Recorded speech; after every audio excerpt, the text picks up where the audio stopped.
গীতাৰ অধ্যায় 18 শ্লোক নম্বৰ 62 ভগৱানে স্বয়ং কৈ আছে যে অৰ্জুন সেই পৰমেশ্বৰৰ শৰণলৈ যোৱা যাৰ কৃপাত পৰম শান্তি আৰু শাশ্বত স্থান অৰ্থাৎ সতলোক প্ৰাপ্ত হ'ব। সেই পৰমেশ্বৰ কোন হয়, ক'ত আছে, কেনেকুৱা? জানিবৰ কাৰণে নিশ্চয় শুনক জগতগুৰু তত্ত্বদৰ্শী সন্ত ৰামপাল দেৱ মহাৰাজৰ অমৃত বচন। সৰ্বপবিত্ৰ ধৰ্ম পবিত্ৰ শাস্ত্ৰৰ আধাৰত হৈ থাকিব আৰু এই জ্ঞানে আপোনালোকক প্ৰবলভাৱে ছাপোৰ্ট দি থাকিব। আৰু যি ভক্তি আপোনালোকৰ যি স্মৰণ বিধিমতে কৰি থৈছে আপোনালোকে সেই উপাৰ্জন, তাৰ ইমান প্ৰবল হেঁচা হ'ব যে নিমিষতেই আপোনালোক খবৰ গুহাত গৈ পাব। এতিয়া এইটো কয় যে এনেকৈ যাম তেনেকৈ যাম নহ'ব। আপোনালোকৰ যি উপাৰ্জন আপোনালোকে অতি শীঘ্ৰেই, কাৰণ আমি ক'ৰ পৰা যাওঁ, মূল কমলত যাব লাগিব প্ৰথমে, আৰু মূল কমলৰ পৰা আকৌ ত্ৰিকোটিলৈ এই ধৰণে অহা হয়। ত্ৰিকোটিলৈ গৈ আকৌ আমি তাত আপোনালোকৰ একাউণ্ট কৰা হয় ক্লিয়াৰ। পৰমাত্মা এই দাসৰ ৰূপত লগত থাকিব আৰু আকৌ আপোনালোকৰ এনে লাগিব সেই জ্ঞান আপোনালোকৰ আধাৰ হ'ব, আপোনাৰ কেৱল মৃত্যু হ'ব। কিন্তু ভক্তিহীন প্ৰাণীৰ দুৰ্গতি হয় তাত। তেওঁ বেয়া বেয়া চেহেৰা দেখিব আৰু এই ক'লা চেহেৰাৰে দীঘলকৈ দাঁতেৰে আৰু ভক্তিহীন প্ৰাণী কলিজা ফাটিব, ভয়তে পেচাব পায়খানা ওলাব। ইহঁতক গা ধুৱাই কিয়? সেইকাৰণে মৰাৰ পিছতহে গা ধুৱাই, আগতে নোধুৱাই। কওকচোন এইটো কি কথা? জ্বলাবলৈ নিব লাগে আৰু প্ৰথমে গা ধুৱাৰ তৈয়াৰ কৰে, আৰু উঠাই লৈ যোৱা জ্বলাই আহা মাটিত মিহলাব লাগে। তথাপিও এইকাৰণেই গা ধুৱাই যে পেচাব পায়খানাৰে অৱস্থা বেয়া হৈ থাকে তেওঁৰ। গা পা ধুৱাই আকৌ জ্বলাবলৈ লৈ যায়। আৰু যিসকলে ভক্তি কৰে তেওঁলোকৰতো সপোন যেন লাগিব এই মৃত্যু। যেনেকৈ সপোনত গৈ আছে আপুনি, আৰু সপোনটো ভালেই হয়, সুন্দৰ। আপুনি এনেকৈ গৈ আছে যেন সৎসংগলৈহে, আৰু তাত উপস্থিত হ'ব ত্ৰিকুটিত গৈ আপোনালোকৰ সৎনামৰ যি মূল্য, ভক্তিৰ যি উপাৰ্জন, তাৰ ডিষ্টপ তাতেই আপোনাৰ একাউণ্ট ক্লিয়াৰ হ'ব। সৎনাম এটা ওম মন্ত্ৰ, আনটো মন্ত্ৰ তৎ, সেইটো গুপ্ত কেৱল উপদেশপ্ৰাপ্তসকলে জানে। গতিকে ওম নামৰ জপৰ ভক্তিৰ উপাৰ্জন আৰু যজ্ঞ, ধৰ্ম যিবোৰ আপোনালোকে ইয়াত কৰাই আছে, এই সকলোবোৰ ভক্তিৰ যি ধন, সেয়া এই কাল, এই ব্ৰহ্মক এৰি দিন, এই কাল ব্ৰহ্মক এৰি দিন। তেতিয়া কালে আমাক ইয়াৰ পৰা মুক্ত কৰি দিব।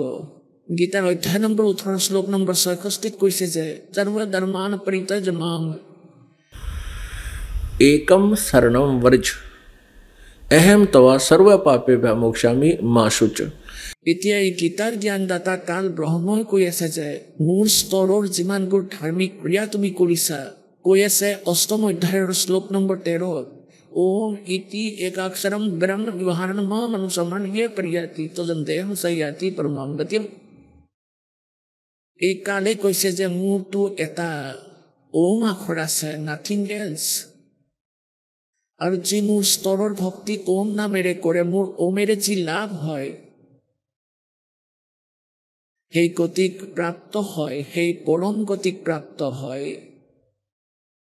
আকৌ গীতাৰ অধ্যায় নম্বৰ 17 শ্লোক নম্বৰ 23 কৈছে যে যিজন পৰমেক্ষৰ ব্ৰহ্ম, গীতাৰ অধ্যায় নম্বৰ 15 শ্লোক নম্বৰ 17 যি উত্তম পুৰুষৰ বিষয়ে কৈছে, যি চিঞৰ পুৰুষ আৰু অক্ষৰ পুৰুষতকৈ বেলেগ।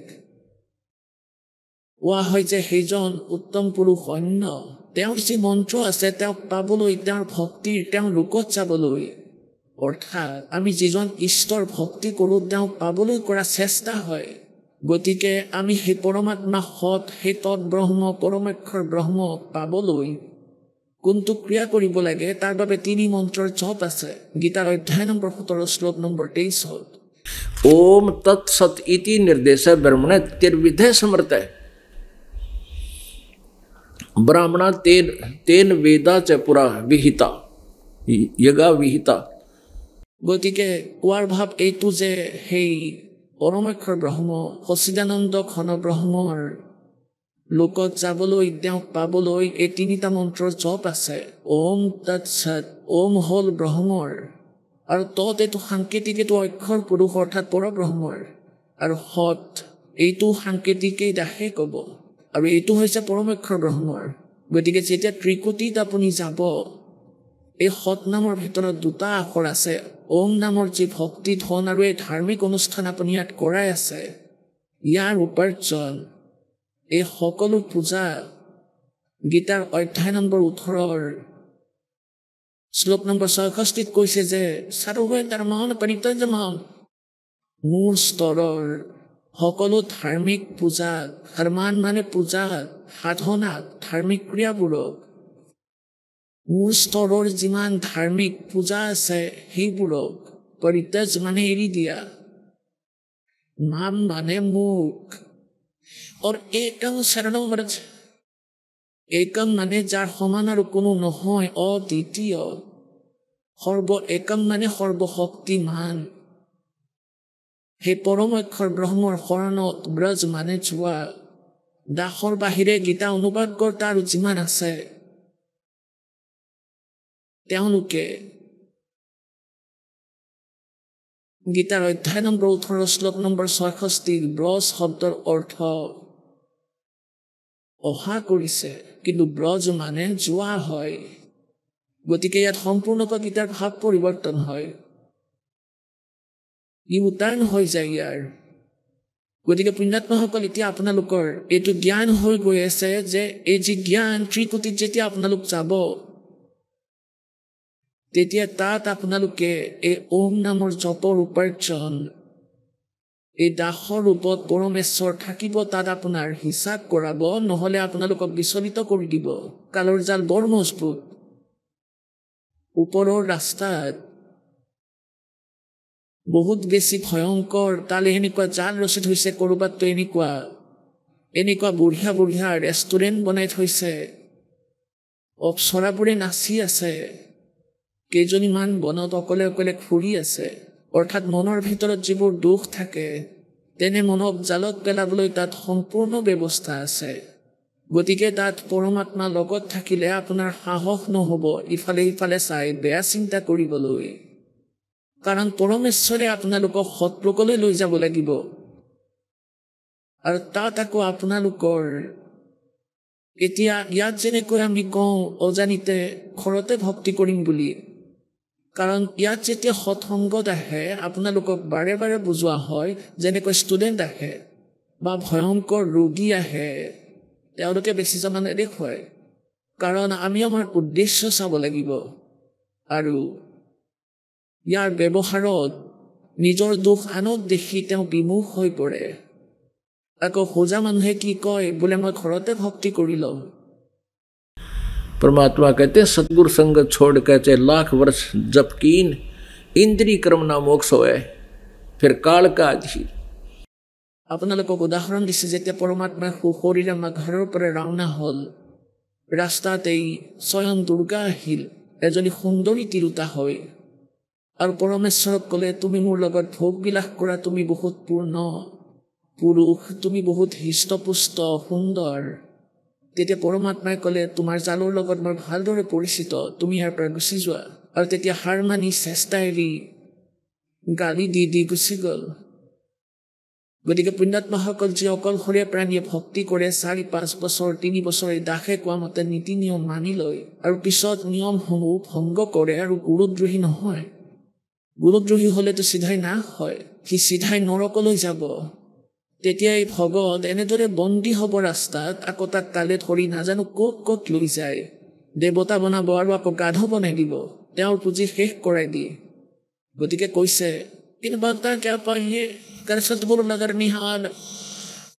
সদগুৰুৰ নজৰত কয়, পৰমাত্মাই কয়, এনেকুৱা ভাৱ ৰাখিবা, সৎসংগত যেতিয়া আমি আহো, এজন আমি সাধুৰ দৰে হ'ব লাগিব, বিনম্ৰতা হ'ব লাগিব আমাৰ ভিতৰত, কাৰণ ইয়াত সকলো ভগত নহয়। ভগতৰ অৰ্থ এইটো নহয় যে তেওঁলোকে নাম লোৱা নাই, নাম লোৱা মাত্ৰে ভগত হৈ নাযায়। নাম দিয়াৰ পাছতহে তেওঁলোকক ইয়াত ৰিহাৰ্চেল কৰোৱাই এই জুইশালত গৰম কৰি কৰি হাতুৰিৰে পিটি পিটি যেনেকৈ সৎসংগত বচনেৰে আঘাত দি দি তেওঁলোকক ভগত সাধু বনোৱা যায়। গতিকে ভগতসকল নতুনো আহে, পুৰণাও আহে। এই নতুন ভগত নিশ্চয় ভগতে হয়, কিন্তু তেওঁলোকৰ মাজত এতিয়াও সাধুতা অহা নাই। গতিকে তেওঁলোকৰ লগত মনোমালিন্য কৰি ইয়াৰ পৰা দূৰ হোৱাটো জনা বুজাৰ কাম নহয়। গতিকে আপোনালোকে নিজৰ উদ্দেশ্য বুজি ল'লে লাহে লাহে আপোনাৰ ব্যৱহাৰ ভাল হ'ব। তেতিয়া বেলেগেও নিজে নিজে আপোনাৰ লগত ভাল ব্যৱহাৰ কৰিবলৈ ধৰিব, সমাজো ভাললৈ আহিব। আৰু যি অহংকাৰ, যিবোৰ আটাইতকৈ ডাঙৰ শত্ৰু, ইয়াৰো নাশ হ'ব। আপোনালোকক ইয়াত মজিয়াত মেটত বহিবলৈ দিয়া হয়, পৰমাত্মাৰ বাবে দণ্ডবোধ কৰোৱা হয়। এইটো এই কালৰ এই ভেমক কালে যি আমাৰ মাজত বেমাৰ লগাই থৈছে, ৰোগ ভৰাই থৈছে, এই মলি দুখ ঢালিলে সোণত, বিশুদ্ধ সোণত। গতিকে তাক ইয়াত গৰম কৰি সেই দুখবোৰ উলিওৱা হয়। আৰু যেতিয়ালৈকে ইয়াত নোলাব তেতিয়ালৈকে ভক্তি নহয়। এজন নিত্যানন্দ নামেৰে ব্ৰাহ্মণ আছিল। তেওঁৰ সৰুকালৰ নাম নন্দলাল। আৰু তেওঁ নাৰনৌলৰ নবাবৰ তাত তহচিলদাৰৰ চাকৰি কৰিছিল। আজি প্ৰায় ২৫০ বছৰ আগতে, প্ৰায় ৩০০ বছৰ আগৰ কথা। সেই সময়ত প্ৰথমে ব্ৰাহ্মণ কুল ১ নম্বৰত আছিল আৰু ২ নম্বৰত আছিল তহচিলদাৰ। আজিৰ পৰা ২৫০ বছৰ আগতে তহচিলদাৰে আজিৰ যিয়ে ডিচিতকৈও বেছি অধিকাৰ পাইছিল আৰু খুৰাৰ ওপৰত উঠি অহা যোৱা কৰিছিল। এদিনাখন তেওঁৰ সৌভাগ্য উদয় হ'ল। তেওঁৰ মাতা পিতাৰ মৃত্যু হৈ গৈছিল। কোনো ভাই ভনী নাছিল। তেওঁৰ ককাকৰ ঘৰত তেওঁৰ ডাঙৰ দীঘল হৈছিল। তেওঁৰ ককাক নাৰনৌলৰ নবাবৰ তাত কোনো উচ্চ পদত আছিল। তেওঁ নিজৰ যি নাতিকো তাতে কামত লগাই দিলে, বিয়াও কৰাই দিলে। এদিন সৎসংগ শুনিলে ৰাতিৰ সময়ত। কিন্তু এতিয়া ব্ৰাহ্মণ কুলত জন্ম, ভেম বেছি, অহংকাৰ। ভেম অৰ্থাৎ অহংকাৰ। ইমান ভেম অহংকাৰ আছিল যে আগতে ব্ৰাহ্মণত ইমান অহংকাৰ আছিল যে অন্য জাতিক এৰাই চলিছিল, নিজকে শ্ৰেষ্ঠ মানিছিল। তাতেই তহচিলদাৰৰ পদবী। গতিকে ডাবল ডিফেক্ট আছিল। আৰু সেইকাৰণে যিসকল পুণ্যাত্মা হয় তেওঁলোকৰ ভগৱানৰ প্ৰতি স্পৃহাও বেলেগ। ৰাতি সৎসংগ শুনিলে টোপনি নাহিল যে ইয়াততো ভাই পৰমাত্মাৰ ভক্তিৰ বাবেহে শৰীৰ পাইছো। আৰু এই যিমান সন্ত আছে, এই সন্তবোৰে জ্ঞান হ'লে একেই দিয়ে প্ৰেৰণা দিবলৈ, কিন্তু এওঁলোকৰ লগত সমাধান নাথাকে। সেই প্ৰেৰণাৰ দ্বাৰা ইমান প্ৰেৰিত হ'ল যে তেওঁ ভাবিলে কাইলৈ যোৱা মাত্ৰকে নাম ল'ম তেওঁৰ আশ্ৰমত। আশ্ৰম তাত নাৰনৌলৰ পৰা, চহৰৰ পৰা অলপ বাহিৰত আছিল। সেই সন্তজনৰ জুপুৰি আৰু আশ্ৰমত সেই সন্তজন তালৈ আহিছিল। আৰু তেওঁ বৈষ্ণৱ, বিষ্ণুদেৱৰ উপাসক আছিল সেই সন্ত গুমানী দাসদেৱ। তেতিয়া নিত্যানন্দ ভাবিলে আজিয়ে নাম লওঁ, যদি ইয়াত কাৰোবাৰ ঘৰলৈ যাওঁ তেতিয়া মোৰ বেইজ্জতি হ'ব। সন্তজনে কাৰোবাৰ ঘৰত সৎসংগ কৰি আছিল, যি নিত্যানন্দৰ মহলৰ পৰা অলপ দূৰতে আছিল।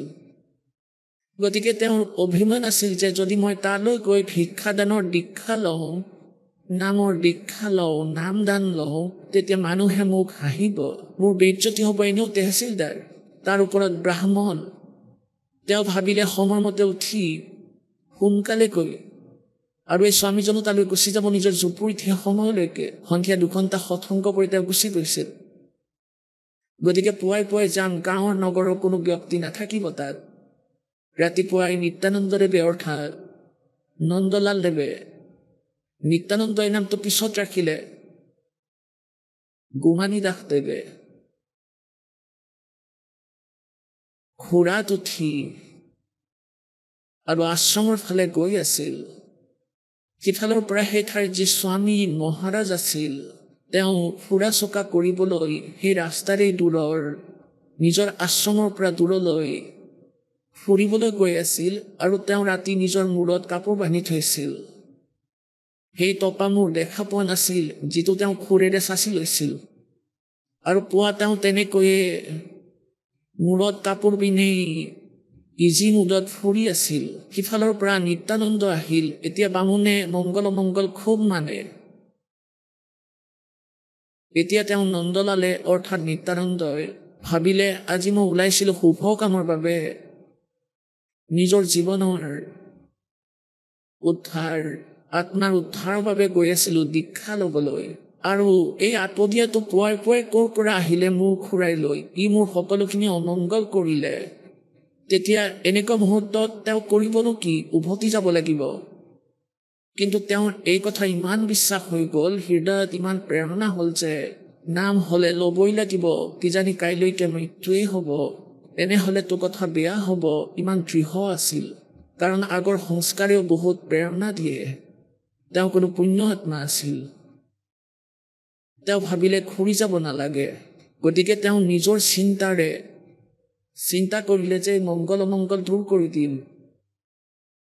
খুৰাত আহি আছিল, তেওঁ ইমান সময়ত তেওঁ সকলো ভাবি পেলালে। আৰু যিজন সন্ত ফুৰিবলৈ আহিছিল তেওঁতো সন্তই আছিল, গোমানী দাস। তেওঁ ওচৰত খুৰা ৰাখিলে আৰু মূৰত মাৰিলে টোকৰ। এনেকৈ দুটা আঙুলিৰে টপ টপ কৰি ক'লে যে হেৰো অমংগলী আগফালৰ পৰা ক'ৰ পৰা আহিলি? মই এটা বহুত জৰুৰী কামৰ বাবে গৈ আছিলোঁ, তই আজিয়ে মোৰ সন্মুখত আহিব লাগিছিল নে মূৰটো চাচি? এতিয়া সেই সন্তজনে ভাবিলে ভাই মানুহজন সভ্য দেখা গৈছিল, এয়া তেওঁ কি কৰিলে? কিন্তু সন্তই এইবোৰত বৰকৈ ধ্যান নিদিয়ে, কাৰণ এনেকুৱা কিমানজন লগ পাই দিনটোত, কোনোবাই গালি দিয়ে, কোনোবাই ভালকৈ কৈ যায়। তেওঁ গুচি গ'ল। এতিয়া নিত্যানন্দদেৱে সেই খুৰাটো ৰখালে, গছ এডালত বান্ধিলে আৰু তাত 2-এজন শিষ্য থাকিছিল। 2-4জনে আসন পাৰি থৈছিল বাহিৰত। গুৰুদেৱে গা পা ধুই আহি তাত বহে। কোনো দৰ্শনাৰ্থী আহিলে তেওঁক দৰ্শন দিছিল, দীক্ষা দিছিল। আসন লগাই থৈছিল এনেকৈ, সন্মুখত বহাসকলৰ বাবে বস্তা আদি পাৰি থৈছিল। এতিয়া নিত্যানন্দ সুধিলে, ভাই মহাৰাজ ক'ত আছে? তাত শিষ্যসকলে ক'লে, বহক বহক, চাহাব এতিয়া আহি আছে, আহিব, এতিয়াই আহিব। তেওঁ বহিল, একেবাৰে সন্মুখত বহিল। এতিয়া গোমানী দাসদেৱে ঘোঁৰা চকা কৰি অন্য ফালেৰে পুখুৰীত স্নান কৰি তাৰপিছত তেওঁ আহি সেই পাৰি থোৱা আসনত বহি পৰিল। যেতিয়া চকুত চকু পৰিল, নিত্যানন্দ ভাবিলে এইজনটো সেইজনে মহাৰাজ হয়, ৰাস্তাত যাৰ মূৰত টোকৰ মাৰিছিল। লাজ পালে, ভূতল কৰিলে যে মই সৰ্বনাশ কৰিলোঁ, এতিয়া মোক নাম নিদিব। ডিঙি তললৈ নমালে যাতে চিনি নাপায়। খুৰা বন্ধা আছিল আৰু চিনি পাইছিল তেওঁ। এতিয়া গোমানী দাসে বুজিলে যে ভগতেতো লাজ কৰিছে। তেতিয়া ক'বলৈ ধৰিলে, হেৰা ল'ৰাহঁত, কোনো ব্যক্তিয়ে কুমাৰৰ পৰা কলহ টেকেলি আনিবলৈ গ'লে তাত তেওঁ সেইটো বজাই চায়। একনাৰ টেকেলি ল'বলৈ যাওঁতেও তাক এনেদৰে মাৰি চায়, ভাল নে বেয়া, ইয়াত কোনো বিশেষ নাইতো। আৰু বোপা, তুমি গুৰুদেৱক বজাই চালা, ইয়াত বেয়ানো কি হ'ল? তুমি জীৱনৰ চুক্তি কৰিব লগা আছিল। চৰণত ঢলি পৰিল সেই নিত্যানন্দ আৰু ভৰিত ধৰিলে, ক'লে, মহাৰাজ মাফ কৰি দিয়ক। আৰু তেওঁ সকলো কথা শুনালে। আপোনাৰ সৎসংগ শুনাৰ পিছত মোৰ টোপনি নাহিল ৰাতিটো, আৰু মই আপোনাক চিনিব নোৱাৰিলোঁ, কাৰণ মই দূৰৰ পৰা মাত্ৰ আপোনাৰ বচনহে ৰাতি শুনি আছিলোঁ। আৰু মই ঘূৰিও যাব নোৱাৰোঁ, কাৰণ মই নাম লোৱাটো জৰুৰী আছিল। গতিকে মই নিজৰ হিচাপত সেই মংগল অমংগল দূৰ কৰিবলৈ আৰু আপোনাৰ ওচৰ পাবলৈ এই মোৰ সকলো ভাল বা বেয়া কাম মোক মাফ কৰি দিয়ক। গোমানী দাসদেৱে ক'লে, পুত্ৰ, মাফ কৰি দিলোঁ। আৰু দীক্ষা দিলে, জ্ঞান শুনিলে, নামৰ জপ কৰিলে। কিছুদিনৰ পিছত তেওঁৰ পত্নীৰো মৃত্যু হ'ল। এতিয়া পুণ্যাত্মাসকল, আপোনালোকে এই কথাবোৰ হৃদয়ত থ'ব, ইয়াৰ পৰা সাৰমৰ্ম উলিয়াব। আপোনালোকতো ইয়াত আহি এই নাম লৈ ল'লে আৰু মহৰ পোৱালি মৰিলত কৈ দিলে যে কি লাভ হ'ল নামৰ পৰা। কওক, মহৰ পোৱালিহে মৰিল, আৰু মৰিব লগা আছিল মানুহ, মৃত্যু হ'ব লগা আছিল ঘৰৰ সদস্যৰ। এতিয়া পৰমাত্মাই মহৰ পোৱালিৰে বিপদ আঁতৰালে, মহেতো আৰু পোৱালি দিব। এই মনুষ্য জীৱন নাপায়। গতিকে আমাৰ বুদ্ধি এতিয়াও ভক্তিযোগ্য হোৱাই নাই। আমি আহোঁ মাত্ৰ কম বেছি স্বাৰ্থ সিদ্ধিৰ বাবেহে, কোনো কথা নাই। পৰমাত্মাই কয়, कोई वैसे जय कोई भक्ति करे कपटते उसको भी अपनाऊं और श्याम दाम दंड भेद से फिर सीधा मार्ग लाऊं। আৰু তাত নিত্যানন্দৰ পত্নী মৰিল, আৰু তেওঁ কি বুলি মানিলে যে হে ভগৱান, এইটো তাই ভালেই কৰিলে, বৰ ভাল হ'ল, ৰক্ষা কৰিলোঁ। এতিয়া জ্ঞানক আমি আগত ৰাখিব লাগে যদি মুক্তি পাব বিচাৰোঁ, আৰু যদি তুমি সাংসাৰিক লাভেই বিচাৰা সেইটো তোমাৰ ইচ্ছা। ইয়াত তেওঁ তোমাৰ অভাৱ হ'বলৈ নিদিব, এই পৰমাত্মাই। কিন্তু লগতে এইটো জ্ঞান দিয়া হৈ আছে, সেয়া এতিয়া শুনা। গতিকে তাৰপিছত নিত্যানন্দৰ জ্ঞান হ'ল আৰু ভক্তিৰ চাপৰ প্ৰভাৱ তেওঁৰ ভিতৰত খুব হ'ল। যেনেকুৱা নাম তেওঁৰ গুৰুৱে দিলে, কাৰণ এই লোক যেনে কোনো এক মন্ত্ৰ আছে, যেনে ওম ওম মন্ত্ৰ, ইয়াৰ দ্বাৰা সিদ্ধি আহি যায়। যেনেকৈ গায়ত্ৰী মন্ত্ৰ আছিল, এইটো যজুৰ্বেদ অধ্যায় 36ৰ মন্ত্ৰ নম্বৰ 3। ইয়াৰ আগত ওম মন্ত্ৰ যোগ কৰি তেওঁলোকে বেয়া কৰি দিলে আৰু গায়ত্ৰী মন্ত্ৰ বনাই দিলে। যদি এই মন্ত্ৰৰ জপ বাৰে বাৰে কৰি থাকা, ইয়াৰ দ্বাৰাও কিছু সিদ্ধি আহি যায়, কিন্তু মুক্তি নহয়। গতিকে এনেকৈয়ে কিছুদিনৰ পিছত নিত্যানন্দদেৱৰ এইটো বিশ্বাস হৈ গ'ল আৰু তেওঁ নিজৰ অনুভৱ ব্যক্ত কৰিলে। के ब्राह्मण कुल में जन्म था मैं करता बहुत मरोड़े गुरु गुमानी दास ने भाई दिया को बदगढ़ तोड़े। कहते हैं, कह रहा है कि ब्राह्मण कुल में जन्म था और मैं करता बहुत मरोड़े, और गुरु गुमानी दास ने दिया को बदगढ़ तोड़े। গড় মানে দুৰ্গ, কুবুদ্ধিৰ। ব্ৰাহ্মণৰ ঘৰত জন্ম আৰু মৌজাদাৰৰ পদ। কৈ আছে কুবুদ্ধিৰ দুৰ্গ আছিল, এইটো সন্তই ভাঙি দিলে, আৰু এতিয়া মই সত্য মাৰ্গ পালোঁ আৰু আধীন হলোঁ। अब वही नित्यानंद कहता है, सिर सौंपा गुरुदेव को सफल हुआ यो शीस, और नित्यानंद शीस पे इब आप बसे जगदीश। গতিকে তেওঁৰ ভিতৰত এনেধৰণৰ বিচাৰ আকৌ উৎপন্ন হ'ল। গতিকে ইয়াত অহাৰ পিছত আপোনালোকৰ কোনো ধৰণৰেই এই ভক্তিবাধক যি বিকাৰ আছে এইবোৰ হ'ব নালাগে। অহংকাৰ জীৱৰ আটাইতকৈ ডাঙৰ শত্ৰু, যেনেকৈ নহওক। ইয়াত যেনেকৈ ৰোগী ব্যক্তি হয়, যি ইয়াৰ পৰা এই লোকেল হস্পিটেলৰ পৰা উত্তৰ পায় যে আপুনি PGI চণ্ডীগড় বা অল ইণ্ডিয়া ইনষ্টিটিউট দিল্লী গৈ নিজৰ চেকআপ কৰাওক, বুকু ফাটি যায় সেই কথাতেই ব্যক্তিৰ। তেওঁ যিমানেই উচ্চ পদবীৰ হওক আৰু যিমান মায়াৰ, যিমানেই ধনী হওক বা যি পদতে নাথাকক কিয়, নিজক পাহৰি যায়, তেওঁ নিজৰ জীৱন দেখা পায়। গতিকে পুণ্যাত্মাসকল, আমাৰ জন্ম আৰু মৃত্যুৰ এই দীৰ্ঘ ৰোগ হৈছে, আৰু জৰা আৰু মৰণৰ যি ৰোগ হয়, যেতিয়ালৈকে ইয়াৰ ট্ৰিটমেণ্ট নহয় তেতিয়ালৈকে আপুনি নিজকে সুৰক্ষিত বুলি, নিৰোগী বুলি নাভাবিব। গতিকে এয়া সংসাৰৰূপী হস্পিটেল। এই জীৱন আপোনাৰ, যেতিয়া আপুনি ইয়ালৈ আহিছে, আপুনি এই হস্পিটেলত প্ৰৱেশ কৰিব পাৰিছে, পৰমেশ্বৰৰ হস্পিটেলত। গতিকে এই হস্পিটেলত আপোনাৰ অন্তিম শ্বাসলৈকে ইয়াৰ টাচত থাকিব লাগিব, চেকআপ কৰাই থাকিব লাগিব, ইয়াত আহিব লাগিব অন্তিম শ্বাসলৈকে। যেতিয়া আপোনাৰ মৃত্যু হ'ব, তেতিয়া এই হস্পিটেলৰ পৰা আপোনাৰ ছুটি হ'ব। যাৰ ট্ৰিটমেণ্ট সম্পূৰ্ণ হৈ যায় তেওঁ সুস্থ হৈ সৎলোকলৈ গুচি যাব। যাৰ ইনকমপ্লিট হৈছে সেইসকলক আকৌ ভৰ্তি কৰোৱা যাব পাৰে। তেওঁ পুনৰ জন্ম পাব পাৰে যি মৰ্যাদাত আছিল, কিন্তু চেষ্টা কৰিব যে যাতে এই জন্ম নাবাঢ়ক। কি ঠিক পুনৰ জন্ম নাইজেৰিয়াত জন্ম দিব পাৰে, জাপানত জন্ম দিয়ে, আমেৰিকাত, ইউৰোপত জন্ম দিয়ে। তাত সকলো বেকাৰ, ভগৱানটো ওচৰে পাজৰেও নাই, আৰু তাৰে ৰাষ্ট্ৰপতি হৈ যাব কাৰণ পুণ্যটো আপুনি ইয়াৰ পৰাই গোটাই লৈছে, সংগ্ৰহ কৰিছে। এতিয়া কালে নিজৰ মতে উঠাই পেলাব। তাত 10 বছৰ থকা 4-5 বছৰ প্ৰধানমন্ত্ৰী হৈ বেয়া কাম কৰা সকলো আৰু গাধ হৈ যাব। গতিকে ইয়াত এইটো সোঁৱৰাই দিয়া হৈ আছে যে যেতিয়া আপুনি ইয়াৰ পৰা যাব, সৎলোকলৈ যাব,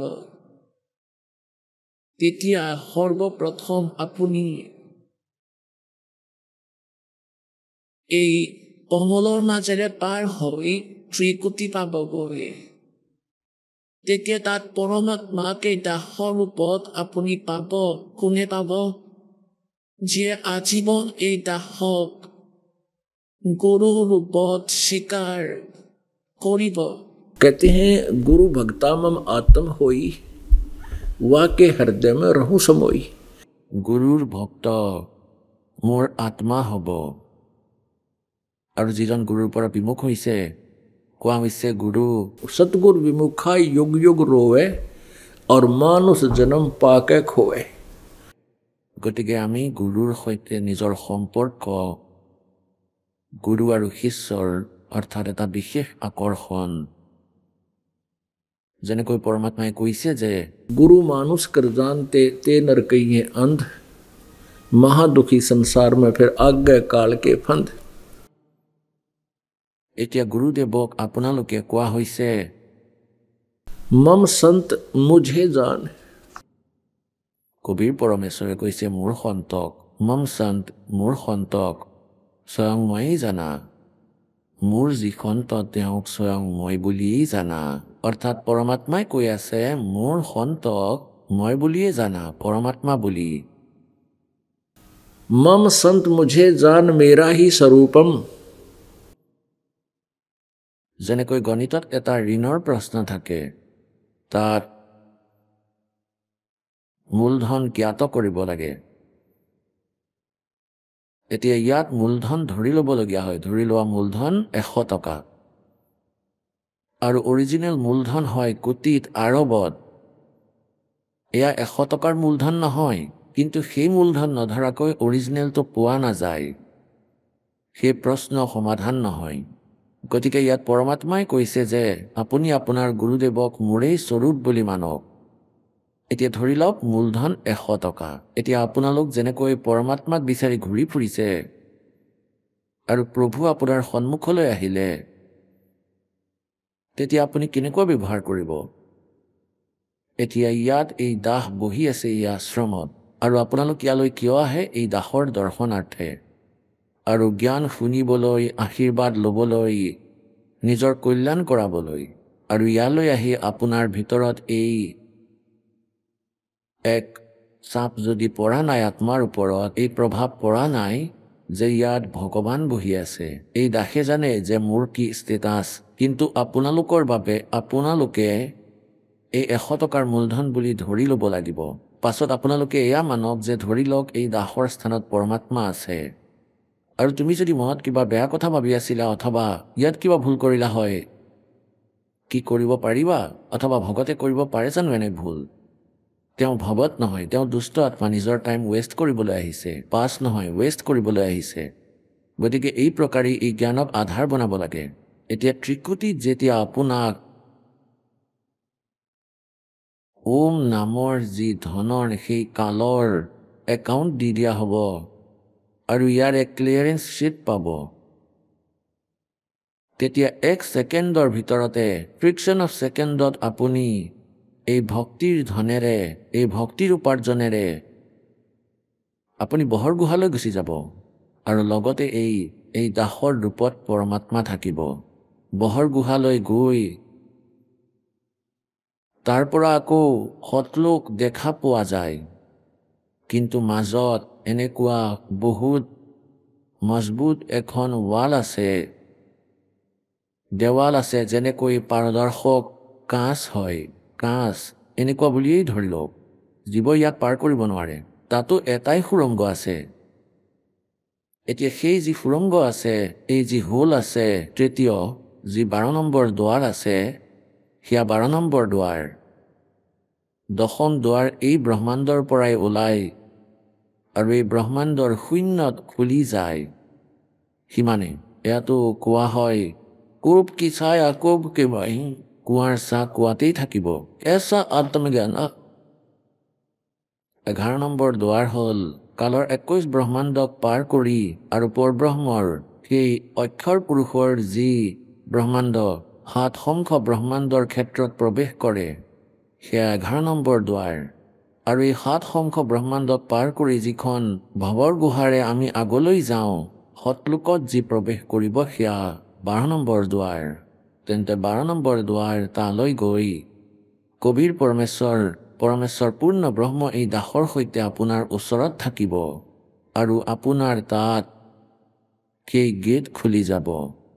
আৰু সেই যি দ্বিতীয় মন্ত্ৰ আছে সৎ নামৰ 2 আখৰৰ, সেই দ্বিতীয় মন্ত্ৰৰ জপৰ উপাৰ্জন তাত পৰব্ৰহ্মৰ একাউণ্টত তেওঁক দিয়া হ'ব আৰু সেয়া দিয়া মাত্ৰই ওপৰৰ 12 নম্বৰ দুৱাৰ খুলি যাব। পাছত 12 নম্বৰ দুৱাৰ পাৰ কৰি আমি সতলোকত প্ৰৱেশ কৰিম। এই প্ৰকাৰেই আমাৰ ইয়াৰ পৰা মুক্তি হ'ব। এতিয়া আমাৰ যদি ইয়াত মৃত্যু হ'ব, এয়াতো আণ্ডাৰষ্টুড হয় যে আমিতো মৰিব লাগিবই। তেন্তে আমাৰ এতিয়া লাষ্টত যি জ্ঞান আছে আপোনালোকৰ হৃদয়ত সোমাব। পাছত আপোনাৰ এই ঠাইৰ কোনো বস্তুৰ প্ৰতি মোহ নাথাকিব, বিচাৰিলেও কৰিব নোৱাৰিব, কাৰণ ভক্তিৰ প্ৰভাৱ ইমান বেছি হ'ব আৰু আপোনাৰ বৃদ্ধাৱস্থা আহি যাব। বৃদ্ধাৱস্থাটো এনেই ভয়ানক হয়, যাৰ ওচৰত নাম ভক্তি নাই, জ্ঞান ভক্তি তত্ত্বজ্ঞান নাই, আৰু বৰদান হয় আপোনাৰ বাবে। কাৰণ আপুনি বৃদ্ধাৱস্থাত কি হয় জীৱৰ সৈতে, বৃদ্ধাৱস্থাত শাৰীৰিক দুৰ্বলতা আৰু বহু প্ৰকাৰৰ ৰোগ, চকুৰেও দেখা নাপায়, দাঁতো নাথাকে, কাণেৰেও শুনা নাযায়, খোজ কাঢ়িব নোৱাৰে, উঠিব নোৱাৰে, বহিব নোৱাৰে, কেতিয়াবা গোটেই শৰীৰতে বিষ হয়। আৰু তাৰ পাছত পৰিয়ালৰ সদস্য যিসকল ভক্তিহীন হয়, পৰমাত্মাক ভয় নকৰে, কাৰণ তেওঁলোকৰ এই ক্ৰিয়া হ'বই নোৱাৰে, দয়াৰ ক্ৰিয়া। তেন্তে ইয়াৰ বাবে কেনেকৈ কৈছে পৰমাত্মা, কবীৰদেৱে ইয়াৰ মনত পেলাই দিছে যে এতিয়া আমি ডেকা হৈ আছোঁ, বুজি নাপাওঁ যে আমি বুঢ়াও হ'ম, কিন্তু আমি বুজি নাপালোঁ বুলি ৰক্ষা নাপাওঁ। যি মালিকে আদেশ দিছে ইয়াক ভাবিবই লাগিব, গভীৰভাৱে চিন্তা কৰিব লাগিব। কি কোৱা হৈছে? বুঢ়া হোৱে পড়ে খাট में सुने बचन खारे, बुढ़ा होवे पड़े खाट में सुने बचन खारे, कुत्ते तावण का भी सुख को ना ये छाती फूकण हारे। আপোনালোকে পাছলৈ এই বচন শুনিবলৈ পাব। বৃদ্ধাৱস্থাত যেনেকৈ বুঢ়া বা বুঢ়ীক গেটৰ কাষত ডিউটি দিয়া হ'ল, তাত চকী পাৰি দিয়া আছে আৰু এনেকৈ কোৱা হ'ব যে ধ্যান ৰাখিবা, আমি বাহিৰলৈ গৈছোঁ, কুকুৰ আহিব। এওঁলোক কুকুৰৰ ৰখীয়া হয় যেতিয়া একেবাৰে কণ্ডেম হৈ যায়, আৰু যেতিয়ালৈকে হাত ভৰি চলে তেতিয়ালৈকে নাতিপতি খুওৱাৰ ডিউটি থাকে, বা খেতিলৈ লৈ যোৱাৰ ডিউটি থাকে, বা গৰু ৰখিবলৈ পঠায় বুঢ়াক। এতিয়া বৃদ্ধাৱস্থা আহি গ'ল, যেনেকৈ পানী খেতিলৈ গুচি গ'ল বোৱাৰী, বা কুৱাৰ পৰা পানী তুলিবলৈ সেই সময়ৰ কথা। এতিয়া বোৱাৰী ঘৰলৈ আহিল, গোটেই কুকুৰ ভৰি আছিল, কুকুৰেতো অনিষ্ট কৰেই, ক'ৰবাত ৰুটি পেলাই দিলে, ক'ৰবাত অলপ গাখীৰ আছিলে সেয়াও খাই পেলালে। এতিয়া বোৱাৰীয়ে সেই কুকুৰবোৰৰ খং বুঢ়া বুঢ়ীৰ ওপৰত জাৰি আছে। ইয়াক কি কোৱা হৈছে? परमात्मा कहते बूढ़ा हुआ पड़े खाट में फिर सुने बचन खारे। ये कड़वे बोल सुना जाके कहेगी वाह कि कुत्ते ताउन का भी सुख कोई ना तुम छाती फूकना रे। तुम्हें कुकुर केइटाও খেদাব নোৱাৰা, মোৰ বুকুত জুই লগাইছা, মোৰ আত্মাত দুখী কৰিছা। এতিয়া বৃদ্ধাৱস্থা আকৌ সেয়েহে আপোনাৰ বাবে বৰদান হ'ব যিসকলৰ উপদেশ প্ৰাপ্ত আছে। কাৰণ পাছত আপোনাৰ মন নিজে নিজে আঁতৰিব এটাতো জ্ঞানেৰে আৰু আকৌ ভক্তিৰ ধন আপোনাৰ লগত থাকিব আৰু এই খাৰুৱা বচন তোমাৰ বাবে বৰদান হ'ব ইয়াৰ পৰা একেবাৰে মন আঁতৰি যাব তাৰ পাছত মন ক'ত লাগিব পাছত আত্মা কেনেকুৱা উৎফুল্লিত হ'ব কোট জনম তন ভৰমত হোগে কুছ না হাথ লগ্যা ৰে কুকৰ চুকৰ খৰবয়া বৰে কৌৱা হংস বগাৰে এই কথাবোৰ মনলৈ আহিব মানি লোৱা আকৌ জন্ম হৈ গ'ল এতিয়া এই প্ৰচিডিউৰ আকৌ আৰম্ভ বিয়া নহ'লেও চিন্তা হৈ গ'লে আকৌ সন্তানৰ চিন্তা সন্তান নহ'লেও চিন্তা আৰু হৈ গ'লে এটা মৰিব এটা বাচিব এতিয়া চাওক আমাৰ টেণ্ডেঞ্চি এনেকুৱা হৈ আছে ইয়াত যে দুটা ল'ৰাটো লাগেই কিয়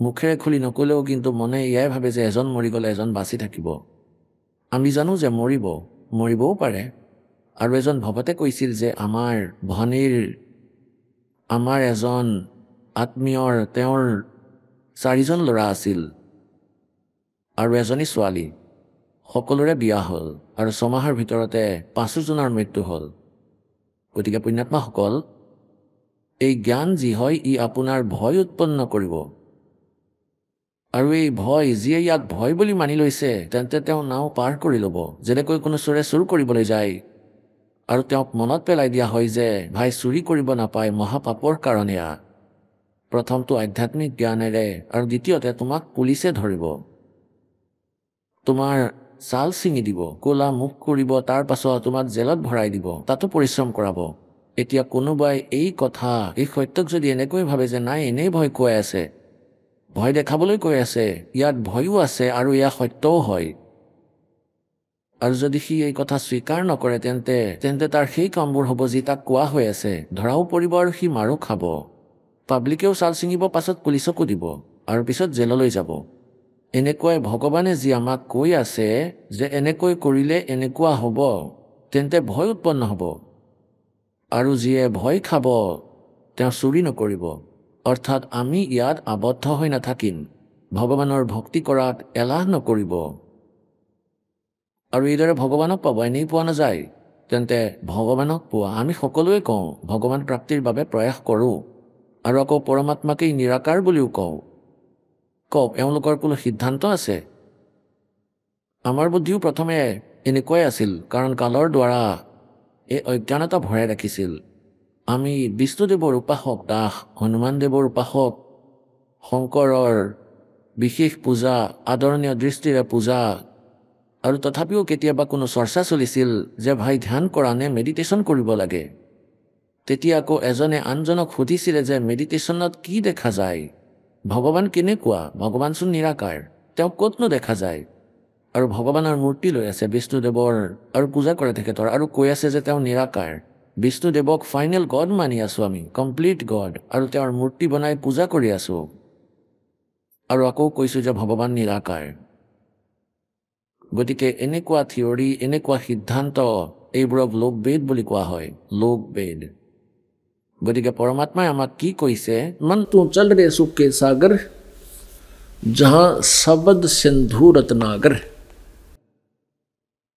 সুখৰ সাগৰ ৱাহ সাগৰ মানে সমুদ্ৰ আৰু সমুদ্ৰৰ অৰ্থ হ'ল য'ত পানী আছে আন বস্তু নাই আন বস্তু ভিজিবল নহয় সমুদ্ৰ ইমান দীঘল বিশাল হয় আৰু ইয়াৰ ভিতৰত পানী যেনেকৈ 200 কিলোমিটাৰ জাহাজ গৈ থাকে সমুদ্ৰী আৰু তাত দেখে পানীৰ অতিৰিক্ত একোৱেই নাই এনেকুৱাই সুখ সেই সুখ সাগৰত সৎলোকৰ ভিতৰত কেৱল সুখেই সুখ আন একো নাই তেন্তে তাতেই এওঁক নিৰাকাৰ বুলি কয় কাৰণ এওঁলোকৰ লগত লোকবেদ আছে অনুভৱহীন হয় এওঁলোকৰ পৰমাত্মাৰ সাক্ষাৎকাৰ হোৱা নাই আৰু যি কাৰণে এওঁলোকে পৰমাত্মাক বিচাৰিও আছে আৰু স্বয়ং সন্ত হৈ আনৰ মাৰ্গদৰ্শনো কৰি আছে ভগৱানক পোৱাৰ বিধিও কৈ আছে সচ্খণ্ড সৎলোকৰ মহিমা গোৱা এই পন্থ এই ৰাধাস্বামী পন্থ ধন সৎগুৰু শিৰসা আৰু জগমালসকল এওঁলোক একেটা কুঁৱাৰেই পানী এটা কুঁৱাৰেই পানী, এটা কুঁৱাৰ। কাৰণ ৰাধা স্বামী পন্থৰ যি প্ৰৱৰ্তক হয় সেই শিৱদয়াল দেৱ, শ্ৰী শিৱদয়াল দেৱ আগ্ৰাৰ আছিলে। তেওঁৰ শিষ্য শ্ৰী জয়মল সিং দেৱ, যিজনে ব্যাসত আশ্ৰম বনাইছিলে, ৰাধা স্বামী ব্যাস, তেওঁৰ উত্তৰাধিকাৰী শিষ্য শ্ৰী শ্ৰাৱণ সিং দেৱ। শ্ৰী শ্ৰাৱণ সিং দেৱৰ শিষ্য শ্ৰী খেমামল ওৰফে বিলুচিস্তানী শ্বাহ মস্তানা, যিজনে সচ্চা সদা শিৰসাৰ আশ্ৰমৰ স্থাপনা কৰিছিলে। এই প্ৰকাৰেই যিয়ে সতলোকৰ মহিমা গায় এওঁলোকে একোৱেই নাজানে। যেনেকৈ জয় গুৰুদেৱ নামৰ এটা পন্থ আছে, আৰু সেই পন্থৰ গুৰুদেৱ আছিল ঘূৰেলাল, আৰু সেই ঘূৰেলাল আছিল আগ্ৰাৰ ৰাধাস্বামী পন্থৰ সম্বন্ধিত এওঁৰ শিষ্য। এনেকুৱা এজন ঠাকুৰদেৱ আছিলে, তেওঁৰ মৃত্যু হৈ গ'ল, আৰু তেওঁ দিল্লীৰ পৰা ৰাধাস্বামী পন্থৰ পৰা তেওঁ বেলেগ হৈছে। গতিকে এওঁলোকৰ লগত না কোনো ভক্তি না কোনো যথাৰ্থ মন্ত্ৰ, এওঁলোকে 5টা নাম দিয়ে, ওমকাৰ, ৰৰংকাৰ, জ্যোত নিৰঞ্জন, সোহম আৰু সতনাম। এওঁলোকে সতনামক জপ বুলি কয়, সতনাম সতনাম সতনাম সতনাম এনেকৈ কৰক, আৰু ওমকাৰ ওমকাৰ ওমকাৰ ওমকাৰ, ৰৰংকাৰ, জ্যোত নিৰঞ্জন, সোহম সতনাম এনেকৈ এয়া সদায় জপ কৰিব লাগে। ইয়াৰে এওঁলোকে মুক্তি হয় বুলি কয়। আৰু আকৌ মেডিটেশ্যন, ধ্যান কৰা। এতিয়া পৰমাত্মাই কৈছে ঝুঠা জ্ঞান और ध्यान कहाँ लाओ, झूठा ज्ञान ध्यान कहाँ लाओ, ये बात बेदा चतुराई। या বাদ বিবাদ কৰি আছা, তুমি চতুৰতা দেখাই আছা, তোমাৰ মুক্তিৰ মাৰ্গ, এই জ্ঞান ঠিক নহয়। এতিয়া কি কোৱা হৈছে, মন তু চল ৰে সুকে সাগৰ, শব্দ সিন্ধু ৰত্নাগৰ। रतन आगार, रत्नागर। आगार माने खनि, डिपो। रत्नर मुक्तिरूपी रत्न, সুখরূপী ৰত্নৰ তাত খনি আছে, ফটলোক সেয়া সুখ সাগৰ হয়। আৰু যদি তালৈ গৈ নাপায়, তেন্তে তুমি ইয়াত কিমান বাৰ জন্ম লৈছা আৰু কোন কোন পোষ্ট আপুনি পদবী প্ৰাপ্ত কৰিছে। कोटि जन्म तन भरमत होगे, कुछ ना हाथ लगा रे। कुकर सुकर खरबया बोरे, कौवा हंस बुगारे। कोटि जन्म तू राजा की, न्या मिटी न मन की आशा। भिक्षुक होके दर दर घूम लिया, मिला न निर्गुण रासा। इंद्र कुबेर ईश की पदवी, ब्रह्मा वरुण धर्मराया। विष्णुनाथ के पुर को जाकर तू फिर भी उल्टा आया। পুণ্যাত্মাসকল, এয়া এনেকৈ ভাবি লওক, আপোনালোকক ইয়াত যি জ্ঞান দি থকা হৈছে, আপোনালোকক ইয়ালৈ মাতি অনা হৈছে, আপোনালোকৰ জন্ম মৃত্যুৰ ৰোগ সমাপ্ত কৰিবলৈ এয়া এক ট্ৰিটমেণ্ট হয়। আৰু ইয়াত এইসমূহ যি ক্ৰিয়া আছে, আপোনালোকক সৎসংগ শুনোৱা, সৎসংগৰ এই বচন শুনোৱা, আপোনাৰ দ্বাৰা নাম জপ কৰোৱা, ইয়াত প্ৰণাম কৰোৱা, ইয়াত আপোনাৰ দ্বাৰা দান ধৰ্ম কৰোৱা, এই আটাইবোৰেই আপোনাৰ ডেইলি, প্ৰতিদিনৰ এয়া আহাৰ হয়।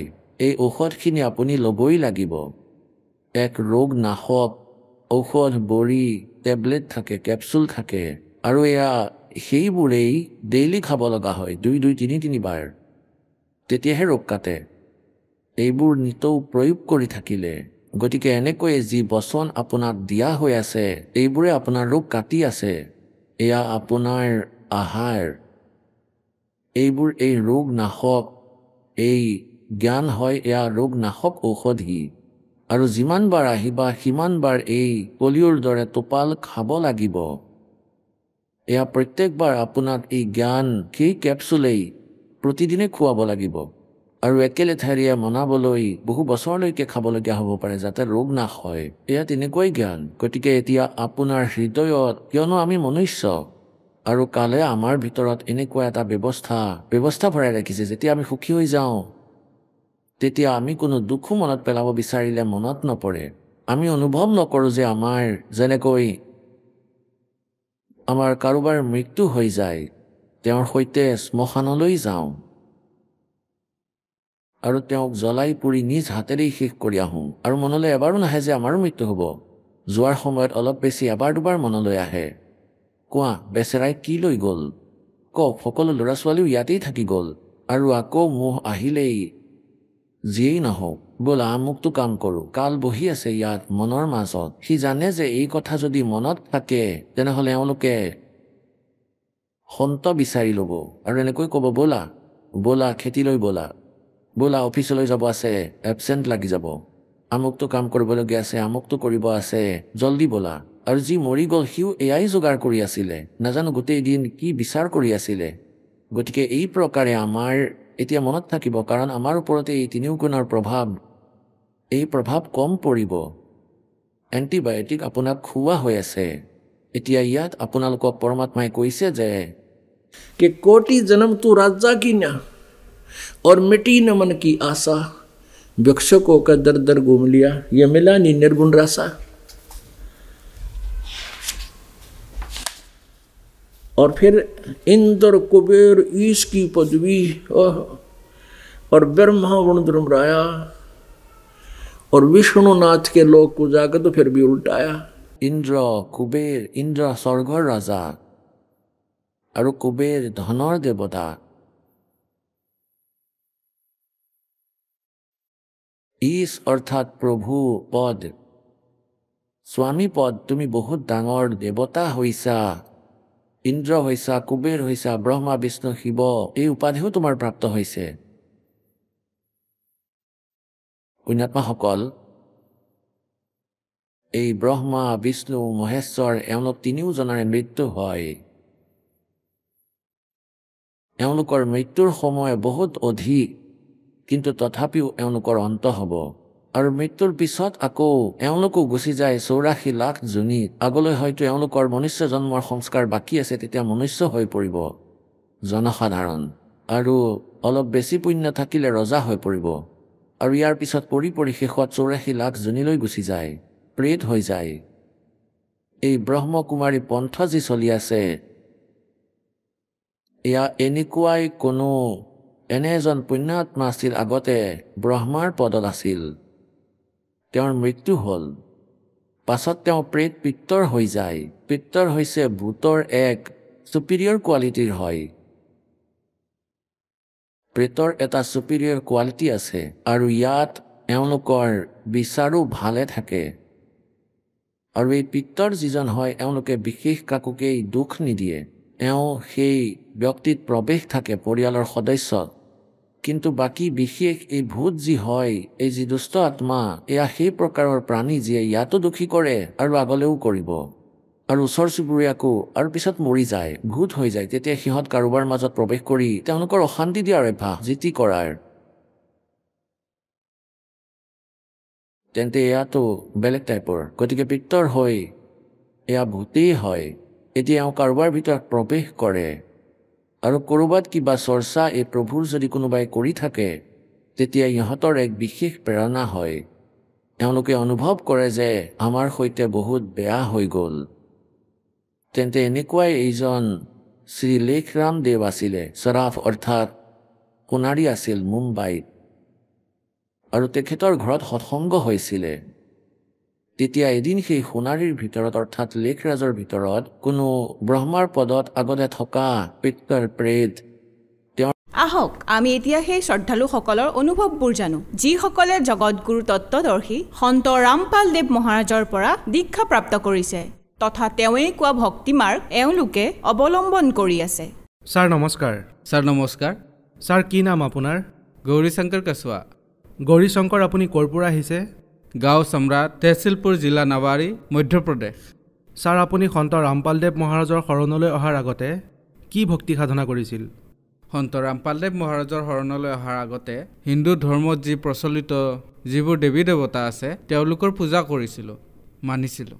ছাৰ এইবোৰ পূজাটো আপুনি কৰিয়ে আছিলে, তাৰ পিছতো আপুনি সন্ত ৰামপালদেৱ মহাৰাজৰ শৰণলৈ কিয় আহিলে? মই সন্ত ৰামপালদেৱ মহাৰাজৰ শৰণলৈ অহাৰ আগতে যি পূজা কৰিছিলোঁ সেইবোৰ কৰাৰ বাবে একো লাভ পোৱা নাছিলোঁ আৰু ভক্তি কৰোঁতে কৰোঁতে বিভিন্ন প্ৰকাৰৰ শাৰীৰিক ভৌতিক মানসিক সমস্যা আহি গৈছিল। সেইবোৰ আটাইতকৈ ডাঙৰ ক্ষতি এইটো হ'ল যে মোৰ মা, যেতিয়া মই সৰু আছিলোঁ 10 বছৰৰ, ঠিক সেই সময়তে মোৰ মাৰ কেঞ্চাৰত মৃত্যু হ'ল আৰু মোৰ যিজন সৰু খুৰা আছিল তেওঁ গছৰ পৰা পৰি ৰাজহাড় ভঙাৰ বাবে তেওঁৰো মৃত্যু হৈ গৈছিল। মোৰ 3য় নম্বৰ যিজন ভাই, তেওঁৰ প্ৰেত বাধা ইমানেই আছিল যে ৰাতি 12 বজাতো তেওঁক কেতিয়াবা লৈ যাব লগা হৈছিলে। যি নাউতিক বুলি যাক কোৱা হয় তেওঁক মাতি দেখুৱাব লগা হৈছিলে। কেতিয়াবা 8 দিনলৈকে একো নাখাইছিলে আৰু ইয়াৰ বাবে আমাৰ বহুত সমস্যা হৈছিলে। ছাৰ আপুনি এইবোৰ পূজা কৰাৰ পিছতো এই সমস্যাবোৰৰ সন্মুখীন হ'বলগীয়া হৈছিলে। ছাৰ ইয়াৰ কাৰণনো কি? ইয়াৰ পিছৰ কাৰণটো হ'ল যে ছাৰ, আজি যেতিয়া সন্ত ৰামপালদেৱ মহাৰাজৰ যি জ্ঞান শুনিলোঁ তাৰ পৰা জ্ঞান পাইছোঁ যে আগতেতো একোৱে গম পোৱা নাছিলোঁ। আগতে ভাবিছিলোঁ যে যিবোৰ ভাগ্যত আছে সেয়াই পাই আছিলোঁ, কিন্তু আজি সন্ত ৰামপালদেৱ মহাৰাজে যি সত্য মাৰ্গৰ কথা কৈছে, আমাৰ গীতাখন পঢ়ি শুনাইছে। গীতাৰ 16 নম্বৰ অধ্যায় 23 নম্বৰ শ্লোকত কৈছে যে যিয়ে শাস্ত্ৰবিধি ত্যাগ কৰি মনৰ মতে কাম কৰে তেওঁলোকে না শান্তি না গতি একোৱে নাপায়। গতিকে এয়া আজি মই গম পাইছোঁ, সেইবাবে এই ক্ষতি হৈ আছিল, সত্য মাৰ্গ পোৱা নাছিলোঁ। ছাৰ এইবোৰ পূজা কৰাৰ পিছতো আপুনি বহুত সমস্যাৰ সন্মুখীন হ'বলগীয়া হৈছিলে। গতিকে ছাৰ আপুনি সন্ত ৰামপালদেৱ মহাৰাজৰ শৰণলৈ কিয় আহিলে? সন্ত ৰামপালদেৱ মহাৰাজৰ শৰণলৈ অহাৰ কাৰণটো হ'ল যে মই এদিন টিভি চাই আছিলোঁ। টিভি চাই থাকোঁতে সন্ত ৰামপালদেৱ মহাৰাজৰ সৎসংগ আহিল। সন্ত ৰামপালদেৱ মহাৰাজে ওলোটাকৈ ওলমি থকা যি সংসাৰৰূপী বৃক্ষ আছে তাৰ বিষয়ে বুজাই আছিলে। মই এই কথাৰ বাবেই প্ৰথমতেতো দুখীয়ে আছিলোঁ, কাৰণ মই সন্ত ৰামপালদেৱ মহাৰাজৰ শৰণলৈ অহাৰ আগতে ৰামায়ণ পঢ়িছিলোঁ, দেৱী ভাগৱত পঢ়িছিলোঁ, বিষ্ণু পুৰাণ পঢ়িছিলোঁ। ইয়াত মোৰ এটা সন্দেহ উৎপন্ন হৈ আছিল যে মানি লওক মই বিষ্ণু পুৰাণ পঢ়িলোঁ, তাত লিখা থাকে যে বিষ্ণুৱে সকলো, তেওঁৱেই সকলোৰে পালনহাৰ, তেওঁৱেই কৰ্তা। যেতিয়া শিৱ পুৰাণ পঢ়িলোঁ, শিৱ পুৰাণ পঢ়াত এয়া সিদ্ধ হ'ল যে শিৱই সকলোৰে দেৱৰ দেৱতা মহাদেৱ হয়। ৰামচৰিত মানস পঢ়িলোঁ, তাতে এটা কথা পালোঁ যে ৰামচৰিতত ৰামচন্দ্ৰৰ বাহিৰে এই পৃথিৱীত কোনো ভগৱান নাই। দেৱী পুৰাণ পঢ়িলোঁ, তাত দেখিলোঁ যে দেৱীয়ে সকলোৰে কৰ্তা ধৰ্তা হয়। কোৱাৰ অৰ্থ এইটো যে মোৰ মনত এটা শংকা আছিল যে সেই ভগৱান কোন। মই সেই ভগৱানক বিচাৰি ফুৰিছিলোঁ। যেতিয়া মই টিভিত সৎসংগ চাই আছিলোঁ, সন্ত ৰামপালদেৱ মহাৰাজে গীতা খুলি কৈ আছিল যে গীতাৰ অধ্যায় 15 1 পৰা 4লৈকে আৰু শ্লোক 17ত স্পষ্টকৈ কৈ আছে যে ওলোটাকৈ ওলমি থকা যে সংসাৰৰূপী বৃক্ষ আছে, কৈ আছিল যে পূৰ্ণ ভগৱান কোন। গতিকে তাত মই এই তথ্য পালোঁ যে ব্ৰহ্মা বিষ্ণু মহেশ্বৰ ভগৱানটো আছে, তেওঁলোক 3 লোকৰ ভগৱান, কিন্তু পূৰ্ণ ভগৱানৰ জ্ঞান সন্ত ৰামপালদেৱ মহাৰাজৰ শৰণতেই পালোঁ। ছাৰ আপুনি সন্ত ৰামপালদেৱ মহাৰাজৰ শৰণলৈ অহাৰ বাবে আপুনি পূৰ্ণ জ্ঞান পালে। গতিকে ছাৰ আপোনাৰ পৰা আমি এইটো জানিব বিচাৰিম যে আপুনি আগতে সাধনা কৰাৰ পিছতো ইমানবোৰ সমস্যা হ'ল, ইমান সমস্যাৰ সন্মুখীন হ'বলগীয়া হ'ল। গতিকে পূৰ্ণ পৰমাত্মাৰ শৰণলৈ অহাৰ পিছত, শাস্ত্ৰ অনুসৰি ভক্তি সাধনা কৰাৰ পিছত আপুনি কি লাভ পালে? হয়, সন্ত ৰামপালদেৱ মহাৰাজৰ শৰণলৈ অহাৰ পিছত মই এই লাভ পালোঁ যে প্ৰথম লাভটো এই হ'ল যে মই সত্য মাৰ্গ পালোঁ, প্ৰমাণিত ভক্তি পালোঁ, যি মানৱ জীৱনৰ মূল উদ্দেশ্য হয়। দ্বিতীয় লাভ এয়া হ'ল যে এদিন মই ঘৰৰ পৰা টিকম্বৰলৈ গৈ আছিলোঁ। মোৰ লগত এজন মোৰ বন্ধু আছিল। ৰাতি হঠাৎ মই যিহেতু উজাগৰে আছিলোঁ, মই যিহেতু বাইকেৰে গৈ আছিলোঁ, হঠাতেই টোপনি আহিল আৰু ইমান বেয়াকৈ এক্সিডেণ্ট হ'ল যে কমচে কম 10 ফুট আগলৈ গাড়ীৰ পৰা চিটিকি গৈ ৰাস্তাত পৰিলোঁ। কিন্তু সন্ত ৰামপালদেৱ মহাৰাজৰ ইমান দয়া হ'ল যে মোৰ এটা আচুৰো নগ'ল, য'ত নেকি গাড়ীখন চূৰ্ণ বিচূৰ্ণ হৈ গৈছিলে। এটা লাভ এইটো পালোঁ। আন এটা লাভ হ'ল যে মোৰ 2টা কিডনীতে ছাৰ পাথৰ হৈছিলে, যাৰ চিকিৎসা মই ঝাঁচীত DN মিশ্ৰাৰ ওচৰত আৰু 2-3জন ডক্টৰৰ ওচৰত কৰাইছিলোঁ। তাৰ পৰা একো লাভ পোৱা নাছিলোঁ। যেতিয়ালৈকে ঔষধ খাইছিলোঁ আৰাম পাইছিলোঁ, কিন্তু সন্ত ৰামপালদেৱ মহাৰাজৰ শৰণলৈ অহাৰ পিছত আজিলৈকে কোনো ধৰণৰ ঔষধ খোৱা নাই, একেবাৰে সুস্থ মই। সেই সময়ত মোৰ ওজন আছিল প্ৰায় 35-37 কিলো, বৰ্তমান মোৰ 60 কিলো হৈছে। এইটো এটা লাভ হ'ল। আন এটা লাভ হ'ল যে মোৰ ছোৱালী ছাদত পঢ়ি আছিলে, ৰাতিপুৱাৰ সময় আছিল, তলত ল'ৰা ছোৱালীবোৰে বদমাচি কৰি আছিল। সিহঁতক ধমক দিবৰ বাবে যেতিয়া মোৰ ছোৱালীজনী গ'ল, তেতিয়া হঠাৎ দেৱাল যেতিয়া তাই দেৱালত হাত থলে তেতিয়া দেৱালখন ভাঙি তলত পৰিল। তাইৰ ওপৰত 20-25 মান খুটাও পৰিছিল। মোৰ ছোৱালীজনীৰ শ্বাস একেবাৰে বন্ধ হৈ গৈছিল। মোৰ ছোৱালীজনীৰ উশাহ বন্ধ হৈ গৈছিলে। তাই মৰিয়ে গৈছিলে। যিহেতু সন্ত ৰামপালদেৱ মহাৰাজৰ শৰণত আছিলোঁ, গতিকে তেওঁক প্ৰাৰ্থনা কৰিলোঁ যে হে মালিক, আপোনাৰ ছোৱালী এনেকৈ চাদৰ পৰা পৰি গৈছে, উশাহ ল'ব পৰা নাই। তেতিয়া মালিকৰ আদেশ আহিল যে পুত্ৰ পৰমাত্মাই দয়া কৰিব, গতিকে তাইক সৰুকৈ এটা চিকিৎসা কৰাই দিয়া। গতিকে মই তাইক পিঠিত উঠাই হস্পিটাললৈ নিলোঁ। তালৈ গৈ মই তাইৰ আল্ট্ৰাছাউণ্ড আৰু 2-3টা এক্সৰে কৰালোঁ। তাতে একো নোলাল। আৰু গধূলি পৰমাত্মা সন্ত ৰামপালদেৱ মহাৰাজৰ দয়া হ'ল, ছোৱালীজনী খোজকাঢ়িব ধৰিলে। গাঁৱৰ মানুহে সকলো দেখিছিলে। চতুৰ্থ লাভ এয়া হ'ল যে মই আগতে LICৰ এজেণ্ট আছিলোঁ। গতিকে মোৰ গুটখাৰ ইমান বেয়াকৈ অভ্যাস হৈ গৈছিল। গুটখা মই 10 বছৰৰ পৰা খায়ে আহিছিলোঁ একে লেঠাৰিয়ে। এদিনত 20-25 পেকেট খাইছিলোঁ আৰু আনকো খুৱাইছিলোঁ। মানে যিবোৰ উপাৰ্জন কৰিছিলোঁ সেই সকলোবোৰ গুটখা আৰু গধূলি মদৰ বাবে। মোৰ বেয়া অভ্যাস আছিলে। ইয়াৰ বাবে মই বহুত বেছি চেষ্টা কৰিছিলোঁ যে বহুত দেৱস্থানলৈ গ'লোঁ, তাতেও নহ'ল। কিন্তু ৰামপালদেৱ মহাৰাজৰ শৰণলৈ যেতিয়াৰ পৰা গ'লোঁ তেতিয়াৰ পৰা খোৱাটো দূৰৰে কথা, কোনোবা যদি ওচৰত খাই থাকে বহুত বেয়া গোন্ধ পাওঁ। তৃতীয়তে আগলৈ এইটো লাভ হ'ল যে আগতকৈ মোৰ আৰ্থিক অৱস্থা ইমান ভাল হ'ল মালিকৰ শৰণলৈ অহাৰ পিছত। সন্ত ৰামপালদেৱ মহাৰাজে যি ভক্তি দিলে সেই ভক্তিৰ বাবে মই আগতে যি খেতি কৰিছিলোঁ সেই খেতিৰে মোৰ বছৰটোৱে নগৈছিল, একেবাৰে কম হৈছিলে। আজি মালিকৰ দয়াত মালিকে সন্ত ৰামপালদেৱ মহাৰাজে ইমান দিলে যে আজি মোৰ ওচৰত মটৰ চাইকেল আছে, 4 হুইলাৰ গাড়ী আছে। পৰমাত্মাৰ দয়াত মোৰ ডাঙৰ ঘৰো আছে। মালিকে সকলো মোক দি দিলে সন্ত ৰামপালদেৱ মহাৰাজৰ দয়াত। ছাৰ, আপুনি সন্ত ৰামপালদেৱ মহাৰাজৰ পৰা নাম দীক্ষা লোৱাৰ লগে লগেই ইমানবোৰ সুখ হ'বলৈ ধৰিলে, আপুনি শাৰীৰিক লাভো পালে।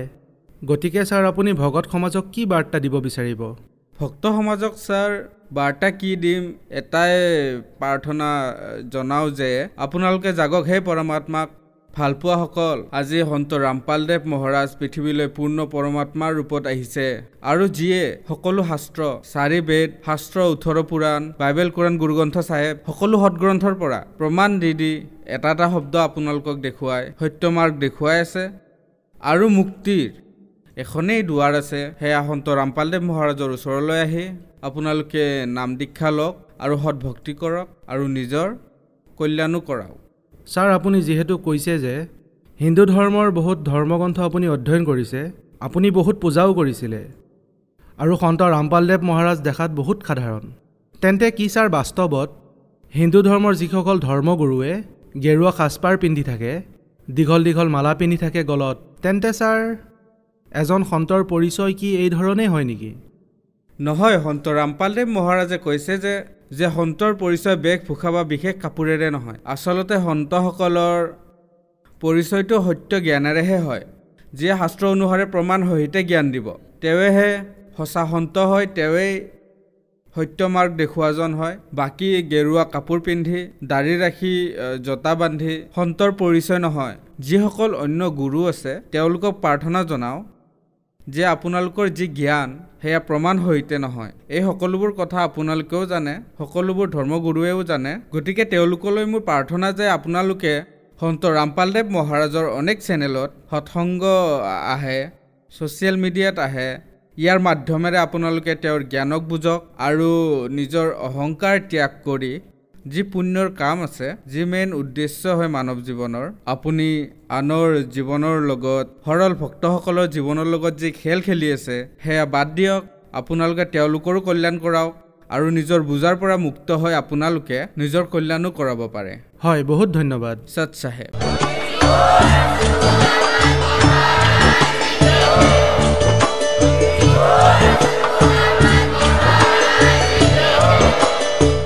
আপুনি শুনি আছিলে জগতগুৰু তত্ত্বদৰ্শী সন্ত ৰামপালদেৱ মহাৰাজৰ মংগল প্ৰবচন।